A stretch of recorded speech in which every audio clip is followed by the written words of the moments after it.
우리에게 주시는 하나님의 귀한 말씀, 계속해서 우리가 예레미야 18장 13절 14절 오늘 두 절만 보도록 하죠.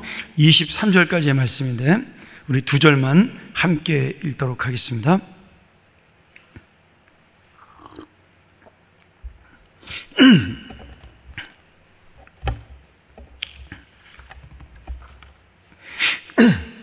같이 봉독합니다.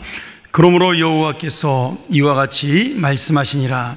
너희는 누가 이러한 일을 들었는지 여러 나라 가운데 물어보라. 전혀 이스라엘이 심히 가증한 일을 행하였도다. 레바논의 눈이 어찌 드레바이를 떠나겠으며 먼 곳에서 흘러내리는 찬물이 어찌 마르겠느냐. 아멘. 오늘 말씀은 원래 23절 마지막까지 우리에게 주어지는 말씀이죠. 오늘 본 말씀을 보면 하나님께서 자신을 배반한 그 이스라엘에 대해서, 남유다에 대해서 하나님의 그 애틋한 탄식과 안타까운 책망으로 말씀이 이어지고 있습니다. 지금 이스라엘 백성들을 하나님께서 처녀 이스라엘이다 이렇게 이야기하면서, 이 처녀 이스라엘이라는 의미는 뭐냐면 지금 한 남자에게만 정조를 바쳐야 되고 그 남자만 사랑해야 될 어떤 그러한 상징적인 의미를 가지고 있는데요, 다시 말하면 이 처녀 이스라엘의 의미는 하나님만을 믿어야 될 이스라엘 백성의 종교적이고 신앙적인 순결성을 가리키는 말이라고 할 수가 있겠습니다. 그런데 그런 처녀 이스라엘이 가증한 일을 행하였다 이렇게 말씀하고 있는 것은, 그들이 하나님을 떠나 우상을 숭배하고 그리고 또 하나님의 율법을 어기고 하나님 몰래 자신들이 하고 싶은 일들을 마음대로 하는 것에 대한 하나님의 책망이다. 하나님을 배신한 것에 대한 영적 음란에 대한 책망이고, 그들의 삶이 하나님께로부터 떠난 것에 대한 책망이라고 우리가 그렇게 볼 수가 있겠습니다.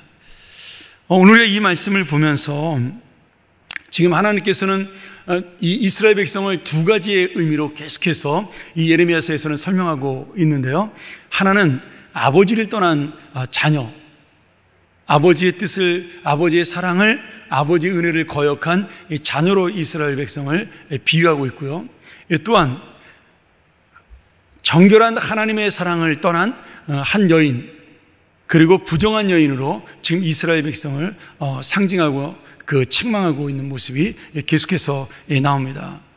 예레미야서를 읽다 보면 굉장히 많은 상징적인 의미의 어떤 설교들이 많이 나타나고 있죠. 그런 부분에서 예레미야서는 굉장히 뛰어난 문학적인 작품입니다. 뒤에 나오는 예레미야 예가 같은 경우는 정말 노래이면서 시이면서 그 단어 하나하나를 가지고 이스라엘 백성의 멸망의 아픔을 노래한 그런 슬픈 애가다 이렇게 우리가 볼 수가 있는데, 참 아쉽게도 이런 아름다운 글이 지금 이스라엘 백성의 죄를 책망하고 그리고 하나님의 마음을 정말 절절하게 너무 아픈 마음을 보여주는 것이 너무 아쉬운 말씀이 아닌가 그런 생각이 들어요. 정말 하나님 말씀 앞에 순종해서 이 놀라운 문학적인 작품들이 하나님을 찬양하고 그리고 서로가 서로를 기뻐하고 격려하는 그런 단어들로, 그런 문장들로, 그런 말들로 가득 차 있었다면 얼마나 좋을까. 예레미야를 설교할 때마다 날마다 거의 매일같이 이 심판을 선포하고 책망을 이야기하고 그리고 하나님에 대한 어떤 안타까움을 이야기하는 이 말, 구구절절한 이 말씀이 이 전하는 저도 참 힘들고, 새벽기도 준비하면 목사님들마다 준비할 때마다 다른 내용이지만 똑같은 주제를 가지고 전해야 되는 것이 참 아쉽지 않나 그런 생각을 해보게 됩니다.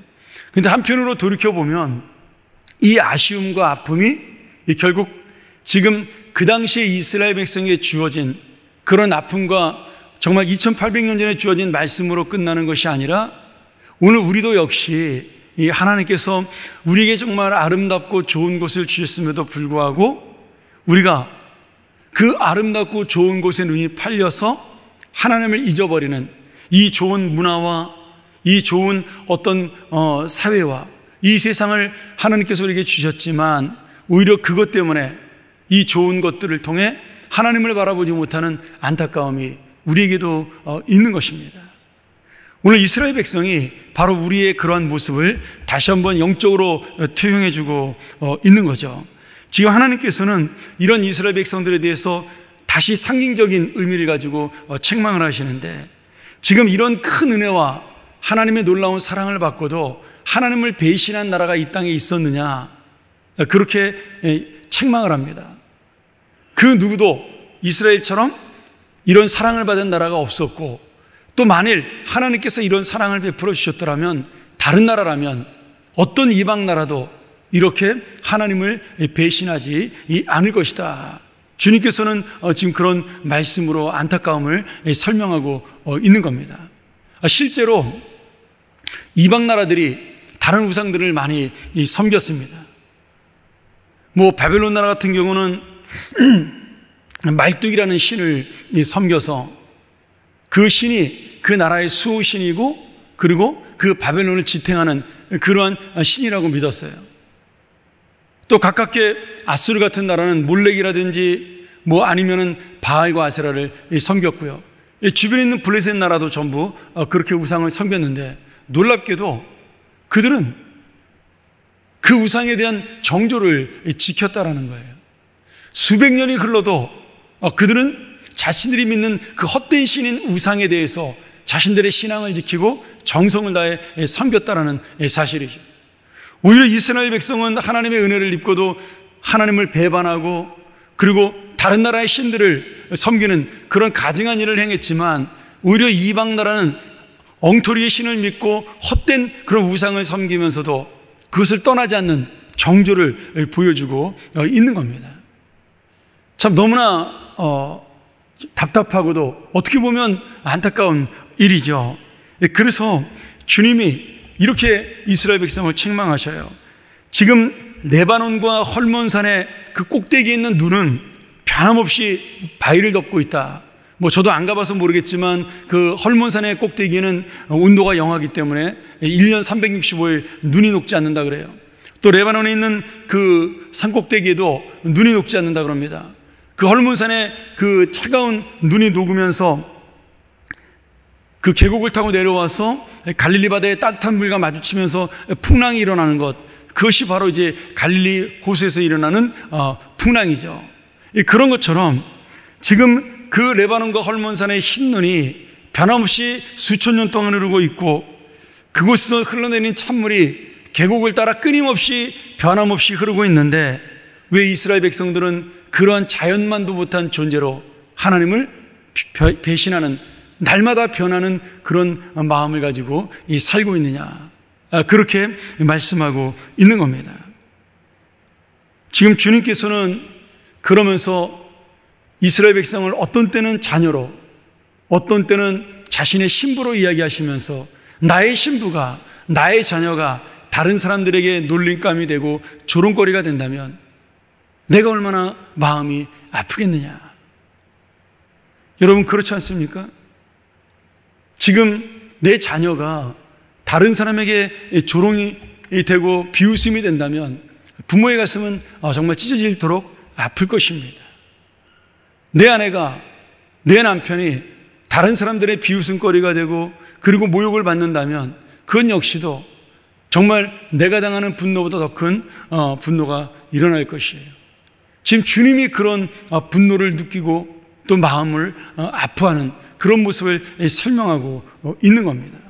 우상을 섬기는 다른 민족이, 헛된 신을 믿는 다른 민족이, 야, 너희 하나님은 어딨냐? 너희는 하나님을 믿는다 그러면서 왜 그렇게 사냐? 이런 비웃음을 줄 때 정말 부끄러워하는 것은 이스라엘 백성이지만 하나님께서도 그 마음이 너무나 아프다라는 사실이에요.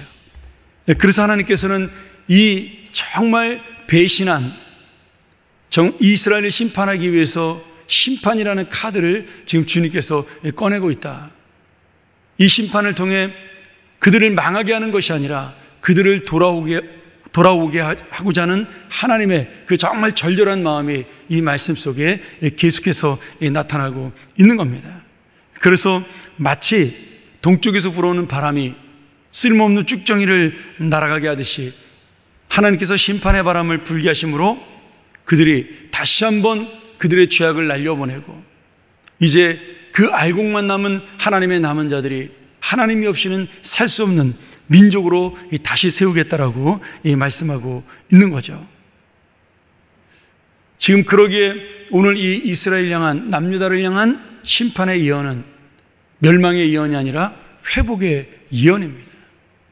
이들을 책망하는 이 예언은 그들을 징계하는 예언이기도 하지만 한편으로는 그들을 주님 앞으로 돌아오게 하는 믿음의 예언이기도 한 것이죠. 오늘 이 말씀을 통해 우리가 하나 다시 한번 깨달아야 된다면, 오늘 예레미야가 이렇게 하나님의 말씀을 안타깝게 전하고 있음에도 불구하고 이스라엘 백성이 돌아오지 않는 것에 대한 이야기를 지금 18절 이하로 계속해서 마지막까지 설명을 해요. 그러면서 자신의 올바른 말씀에 대해서, 진리에 대해서, 오히려 이 말씀이 잘못된 것이고 하나님의 사랑을 잘못 전하는 것이라고 그렇게 이 예레미야의 말씀을 왜곡하고 호도하는 악한 선지자와 그리고 거짓된 사람들에 대한 저주와 심판도 함께 예레미야가 선포를 합니다. 오늘 여러분 이 말씀을 들으면서 우리가 어떤 은혜를 깨달아야 될까요? 지금 하나님께서는 여전히 우리가 주님 앞에 바른 자로 서기를 원하신다라는 거예요. 말씀의 하나님의 사람으로 서기를 원하신다라는 겁니다. 그리고 또 하나, 하나님 말씀을 듣지 않는 자들에 대하여 반드시 하나님이 징계하신다라는 거죠. 그리고 이 땅에 비웃음을 받는 백성으로 끝나게 하는 것이 아니라 하나님이 새로운 백성을 세우신다라고 말씀합니다. 그리고 이 말씀을 듣지 않는 자, 불순종하는 자, 그리고 이 말씀을 호도하는 거짓 선지자와 같은 자들을 하나님이 심판하신다라고. 지금 이 예레미야가 정말 사랑의 예레미야로서, 눈물의 예레미야로서 전하기 힘든 저주의 말씀을, 이 거짓된 말씀을 전하는 자들에게 마구 퍼붓습니다. 어떻게 보면 뭐 지금 현대어로 비교한다면 어떻게 목사님이 강단에서 저렇게 저주하는 말씀을 할 수 있을까 할 정도로, 아마 제가 이런 말씀을 여러분에게 그대로 예레미야처럼 전한다면 전부 상처받을 거예요. 우리 목사님 마음이 저렇게 강박한가? 그 정도로 이 예레미야가 지금 자기 말씀에 대하여 왜곡하는 이 악한 이스라엘 백성에 대해서, 또 거짓 선지자들에 대해서 정말 완전한 심판의 예언을 선포하고 있다라는 겁니다. 그들을 기근에 내어주고 칼로 그들을 치고 그들의 아내는 자녀를 잃고 과부가 되고 그 집안의 장정들은 심판을 받아 죽음을 당하고 전쟁터에서 칼을 맞고 죽게 하는 이러한 심판의 저주를 계속해서 내리고 있다는 거죠. 근데 여러분, 이것을 예레미야가 전하고 싶어 전한 말씀이 아니라는 거예요. 하나님이 그들을 그대로 그렇게 바벨론의 전쟁 속에서 심판하시겠다는 것을 예레미야가 대언한 것에 불과합니다. 지금 이스라엘 백성들은 아무도 이 요시야 왕 시대에 이렇게 평안한데 누가 우리를 침략하고 누가 이런 일을 당하겠냐. 지금 이 예레미야가 전하는 말씀이 너무 과장되었고, 그리고 우리를 겁주는 말씀이다. 야, 너희들 예레미야 말에 신경 쓰지 말고 지금 우리가 평안한데 그냥 이렇게 살면 된다라고 말하는 그 선지자들, 그들을 향하여 하나님이 주는 이 심판과 저주의 말씀이라는 거죠. 저는 이 말씀을 가만히 보면서 정말 이게 우리한테 임한다면 얼마나 무서운 말씀일까, 그 생각을 해봤습니다. 그렇지 않습니까? 바벨론이 침략하듯이 북한이 우리나라를 침략하거나 중국이 우리나라를 침략하거나 일본이 우리나라를 침략하거나 러시아가 우리나라를 침략하면, 여러분, 이 일은 똑같이 벌어지는 현상이라는 거예요. 그런데 지금 이 바른 말씀 앞에 왜곡하는 악한 자들뿐만 아니라 바른 말씀을 듣고도 이것이 맞는 것인가? 아니면 틀리는 것인가? 그러면서 머뭇거리고 망설이던 자들조차도 그 심판에 같이 휩쓸리게 된다는 거죠. 여러분, 남유다가 망하면서 악한 자들만 심판받는 것이 아닙니다. 지금 하나님 말씀을 따르고 애를 썼던 예레미야는 돌 맞아 죽었고요. 다른 백성들도 전부 다 포로로 잡혀갔습니다.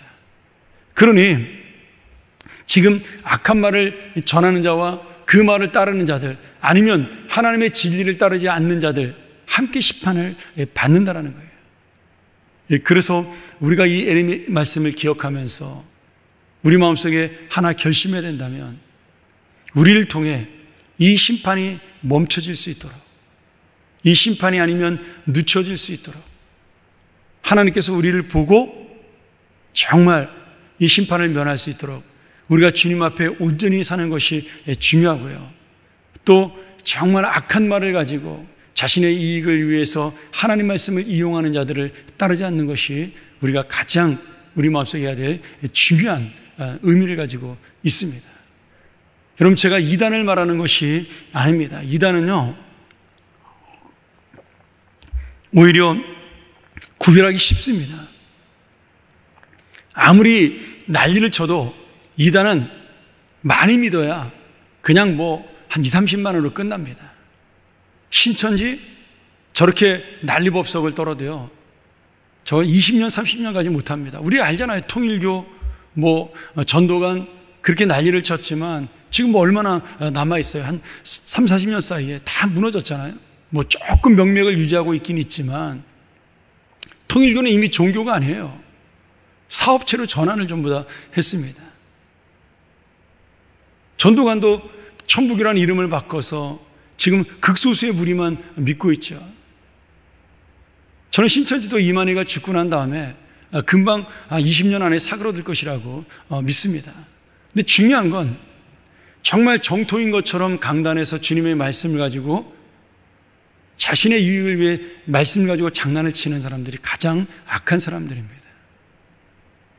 그리고 교회를 같이 다니면서도 그런 말에 귀를 기울이고 하나님의 진리를 따르지 않는 자들이 정말 안타까운 거죠. 성경을 읽으면 성경은 우리가 희생하고 우리가 섬김으로 이 나라를 바꾸고 이 땅을 바꾸라고 이야기합니다.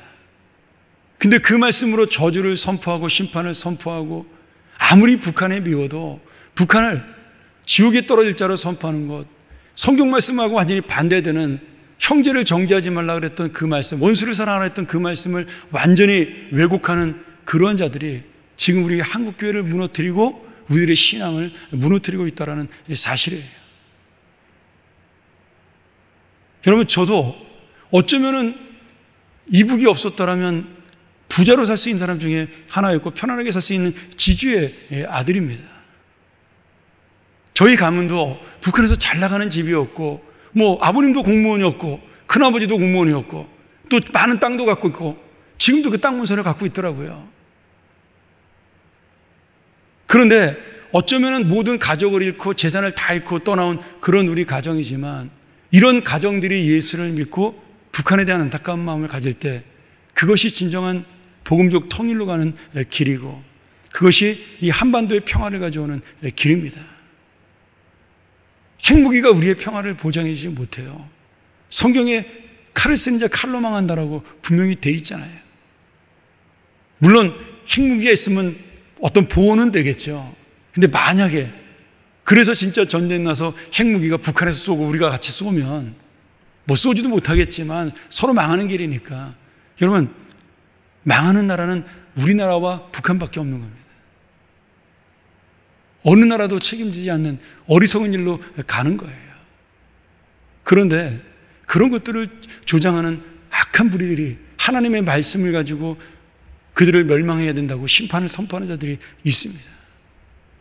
너무 안타까운 거죠.